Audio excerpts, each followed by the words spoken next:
ભારતના સાયકલિંગ મોમેન્ટમાં રાજ્ય તરીકે જોડાયું।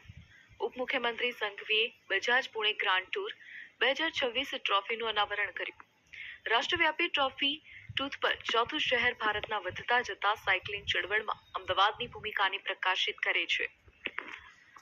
પ્રતિષ્ઠિત વારસાથી પ્રેરિત બજાજ પુણે ગ્રાન્ડ ટૂર 2026 ટ્રોફીનું આજે અમદાવાદમાં અનાવરણ કરવામાં આવ્યું હતું, જે ભારતની પ્રથમ UCI 2.2 વર્ગીકૃત આંતરરાષ્ટ્રીય રોડ સાયકલિંગ રેસ પહેલા શહેરને રાષ્ટ્રવ્યાપી ટ્રોફી ટૂર પર ચોથા સ્ટોપ તરીકે ચિહ્નિત કરે છે।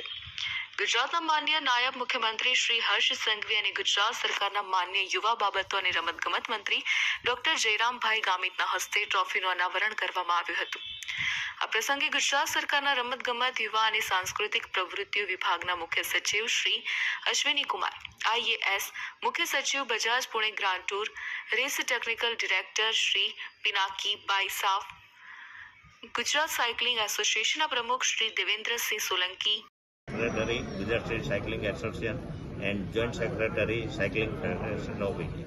ये 176 पूरे वर्ल्ड में से आएंगे। जो क्वालिफाइड होंगे वही होंगे और इंडिया से भी होंगे, गुजरात से भी होंगे।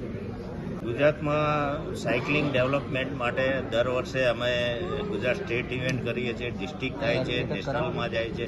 નેશનલમાં આપણા ગુજરાતના પ્લેયરો મેડલ પણ લઈ આવે છે। ગુજરાતમાં ઇન્ટરનેશનલ ઇવેન્ટ આવવાથી, ઇન્ડિયામાં ઇન્ટરનેશનલ ઇવેન્ટ આવવાથી જે સાયકલિંગનું સ્ટાન્ડર્ડ છે એ અપ જશે અને એક પ્રકારનું નવું ચાર્મ ઊભું થશે અને જેથી કરીને આપણી એક ઇન્ટરનેશનલ લેવલ પર ઇન્ડિયાનું એક સારું એવું નામ થશે। My name is Pinaki Baisa.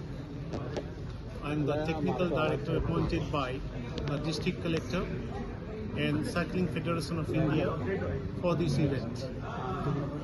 I am planning about this race from the beginning and I am planning how to make this race successful and possible in our country.